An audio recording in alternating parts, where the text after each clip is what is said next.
All right, so what do we got here? We have, I did see the trailer. Skulltown will be added to the arena's rotation in 1 hour increments during the Genesis Collection event. I've actually never played Apex since the beginning, so I don't know anything about Skulltown. I just know that a lot of people like it. It'll be nice to see what all the fuss is about, you know? Here's Revenant's Heirloom. Here's some new skins in the shop. I'm not too big on skins, but I might actually get something. Revenant, slightly slimmed down hitbox, specifically his midsection and arms. I don't know. It always seemed like he was a little bit harder to hit. I guess not. I guess I'm just bad. Stalker, climb height significantly increased. It's not literally unlimited now, but that boy can really climb. Silence, duration decreased from 20 seconds to 15 seconds. This is much needed. 15 seconds might be too long still, to be honest, but 20 seconds is insane. Reduce the duration of death protection by 5 seconds while using Death Totem. In arenas, Revenant is probably just gonna still be the same, just kind of like a niche pick. Lifeline, increased hitbox size, mostly in the legs and waist. Again, it's the same thing with the hitboxes, just trying to balance them out, make them just more consistent across all the characters, I guess. So this one looks like they're making it a little bit bigger. As long as everything is more consistent, I'm all for consistency, especially since I like playing arenas, so I like consistency. Bloodhound, Eye of the Allfather, scan revealed time decreased from 4 seconds to 3 seconds. I mean, that's an alright nerf, but it doesn't change the function of the ability, so the ability still does the same thing, just for a second less. Beast of the Hunt duration decreased from 35 seconds to 30 seconds. Again, I guess that's fine. I mean, same thing, doesn't really do too much. Character still functions the exact same way and so do the abilities, so. 30-30 repeater, slightly increased projectile speed, reduced charge time from 0.5 seconds to 0.35 seconds. This right here is actually, this could be really big in arenas right here. I've been seeing a lot more people using the 30-30 as like in round 1 for playing the role of like the sniper character. It's been really strong, and it does, because it hits like a wingman basically, so it's like buying a cheaper wingman, and this is probably just gonna get it. Like, I'm probably gonna start using the 30-30 repeater more often. Like, that's how good this might be, but I mean, we'll see. Weapons prices. P2020 level 1 upgrade is from 50 to 25.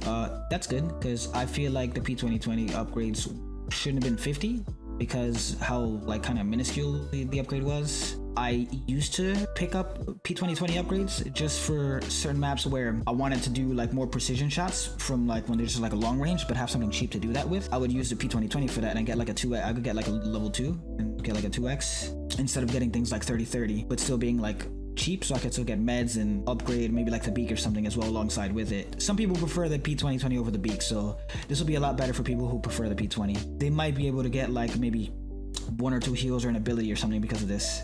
RE45, 250 to 200. That's good, to be honest, because I feel like 250 is a little bit much, and I mean the RE45 is really good. It's just I don't think it was worth 250. Eva 250 to 300. This makes sense, especially since Eva is like one of the better shotgun in the game for the most part, just because of the more room for error for missing shots, essentially is what it is, and because of the damage output. So if you don't miss a shot, you're shredding anybody with another shotgun, especially if it's like a not peeking thing. So you're gonna out damage the other shotguns.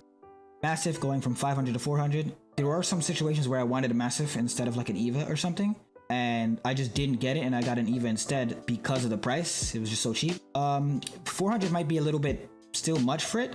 I feel like it should probably be maybe 350 or something like that, 300, along with the Eva. The R9 going from 550 to 500. That's good, I suppose. The Volt going from 500 to 550. The Volt, I think, does a little bit more damage per shot than the R9. However, they still kind of function the same way, and they are used in the same way. They're essentially the same gun. The Volt going to 550 is they're just gonna swap spots, essentially, is all that's gonna happen. The R9 is gonna get picked up instead of the Volt now, more often. People are still gonna get the Volt, people are still gonna get the R9, but the R9 is gonna be, like, I'm gonna be buying the R9 more often now than the Volt, just because of the price. That 500, that 50, like, the 50 makes a difference, because when I get a Volt at 500, with the things that I typically buy, I am usually able to get an extra battery or extra ability or something, versus that 50. Like, that 50 really does make a big difference, at least the way I buy things.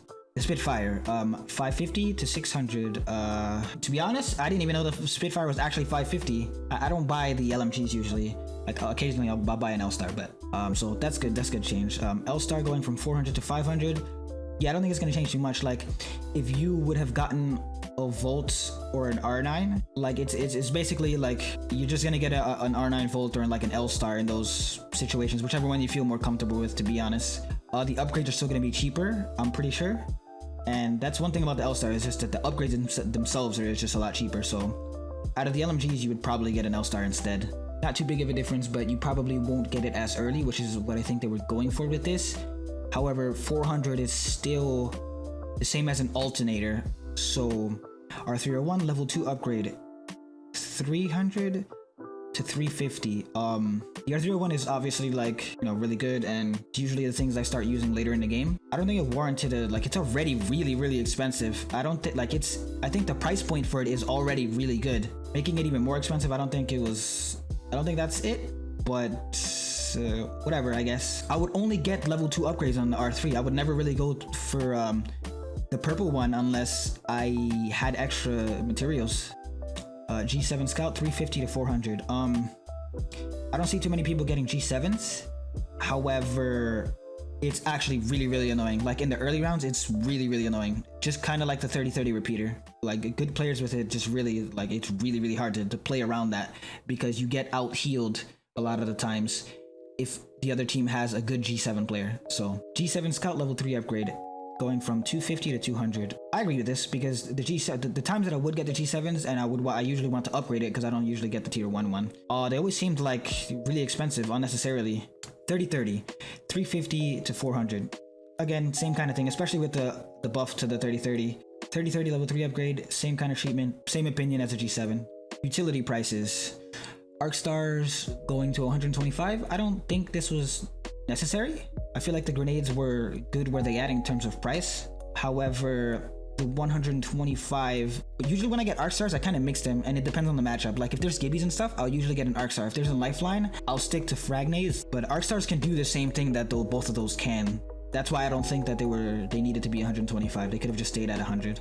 Gold backpack, 250 to 300. Okay, now this one right here, this one's important. I don't play a lot of Lifeline. I usually, if I don't get like Octane or something, I'll go Bloodhound. If I don't get Bloodhound, I'll get Lifeline. So I don't get to play a lot of Lifeline, especially since she's pretty popular in arenas and other people play her instead, which is fine by me. The more Lifelines on my team, the better.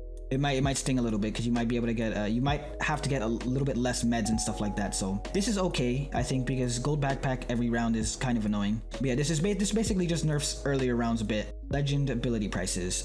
Crypto EMP 600 to 500. That makes sense. Crypto I think is really good in this in arenas, but that price is way too high, especially compared to some of the other things. It being 500 now, it puts it more in line with like kind of Gibbies. How much is Gibbies? Gibbies is like 450 or something like that. I mean, crypto being 500 is okay. It could go to 450, but 500 is alright. Still pretty expensive though. Crypto drone from 100 to 550, but crypto drone, I didn't know that the price was 100, which I think it's too much for something that's not very useful in arenas. Revenant death totem. 600 to 500. 600 again, way too expensive for some of these alts. Like, I guess they did that just because they thought it was going to be a lot more powerful than it actually is, but now that they have the data, they know that it's like not that powerful, or it's not being used as often. And I mean, like, yes, it's still good, just like how it is in Battle Royale, but you don't see it as often, and it's only one team versus one team. So a lot of the times, they see you have a Revenant on your team, and they know it's time for you to get ult. They're going to prepare for it, and if you have something like with Octane, if you don't damage them or pad prop, like if you just raw ape them, like or push them or whatever, a lot of times they'll just shoot you out of the air. Buying this early on, like, what is it? You need to wait to, like, on the third round, like 600 is a lot of materials. Lifeline, Doctrone, 50 to 75. I actually don't think this does too much at all, because things that cost 50 and things that cost 75, like cells and some abilities that cost 50, like her drone used to, when I buy a lot of a kit, I either have 25, 75, or 50 left over, or 100. Fuse Knuckle Cluster, I don't use a lot of fuse, but 150 to 75, I don't know why Knuckle Cluster would be 150. That's way too much. Bloodhound ult, 350 to 450. This is definitely a much needed nerf. You can use it on the second round, I believe. That might need a little bit of tweaking, so this is already a good change. Now, being able to use it every one round, essentially, so like you can't use it for one round and then the next round you can use it. So it's not 2 rounds. It is 2 rounds, but it's like you don't have to wait 2 whole rounds before you're able to buy it. I would like to see that change there, so like it's more like Gibbies and Revenants, but the price is fine. I think the price going up is fine. Arena's balance changes. Okay, let's see what they're doing. Legend ability adjustments. Oh wow, that's crazy that they didn't do anything with the price of Pathfinder's ability, because isn't that thing like 150? I don't play Pathfinder at all, but it's 150, and on certain maps like Gardens, you can just freely take the height like every single time, regardless of where their zone is, and that's just really, really annoying. I don't know about that, but yeah, so I guess it's still 150. Pathfinder's grapple starting changes reduced to 2 charges from 3. The only person that could beat like Pathfinder really, in terms of getting to like the neutral meds, is Loba. For whatever reason, it just on a lot of different maps, Loba just gets there way faster than anybody else, even Pathfinder sometimes, just because it's a teleport and you can just throw it from so far away to teleport, so you just appear there rather than having to, you know, move across the air and then land and then make sure you land in the right spot and stuff like that. Pathfinder zipline round cooldown increased from every round to every other round.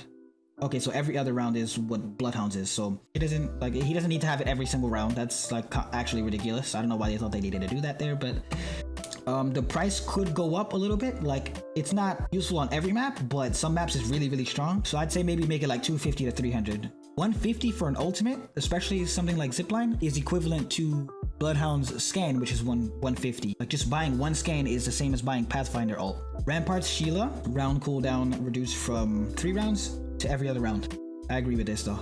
Watson's Interception Pylon round cooldown increased from every round to every other round. I don't think this was necessary, however, it's fine. It brings it more in line with all the other ultimates. Most ultimates don't need to be, you get them every round. Octane's Launchpad cooldown increased from every round to every other round. Even though I like main Octane, this is really good for balancing. Octane's Stim starting charges reduced to 2 charges from 3. I don't think it's going to change too much though, to be honest. I don't think it's going to change too much. Added a scoreboard to the map screen. From round 3 and onwards, you will now start with a shield battery in addition to 2 syringes and 2 cells. So round 3 is when you get, when the purple evo comes into play. Care package will also land 5 seconds earlier to make the contained weapons a more viable option before the round closes out. Some rounds that drag out care packages are more important, so I usually make sure to look at what's in them to know. So I already know what I'm gonna grab in the care packages. And if you don't play zone, it's a lot harder for you to get the care packages, so which is why you should always play zone. I always play zone. 6x scope moved from base sniper weapons to level 1 upgrade. So when you upgrade it one time, you get the 6x. Arena's map adjustments. Okay. Party Crasher. Adjusted circle logic to favor downtown a bit more. Simplified the minimap's visual language. Not exactly sure what that means. Phase Runner. Raised cover height on certain props throughout the map to prevent unfair advantages to large rig legends. How would a bigger legend have an unfair advantage from a smaller legend behind cover? Because I assume that's what they mean by props. Like, this is like the little covers and stuff that they have. Added a few trees to reduce the ease of spawn sniping. Arena's bug fixes. Okay, the UI for Purple Devotion now shows the attached turbocharger. I don't buy the Devotion, so whatever. Players will no longer be chosen as jump masters during the... I didn't even notice that, to be honest. Updated the sniper stock to show an empty slot when needed. Can no longer get stuck in the crouch position after dying while reviving a teammate during a round in arenas. This has probably happened to me like once or twice, to be honest. Miscellaneous. Added voiceover for when your ultimate is ready or not ready. Oh, this is actually really good for arenas. I mean, it's good for Battle Royale too, but this is really good. I play solo queue a lot, so a lot of times people won't tell me that they have their ult or something like that. And I can tell other people that I have my ult as well. So this is good. When your ultimate gets to 100%, you'll be prompted to tell your team with new voiceover for each legend. At any point in time, you can ping your ultimate icon in your inventory to show your teammate what percentage you're at. Oh.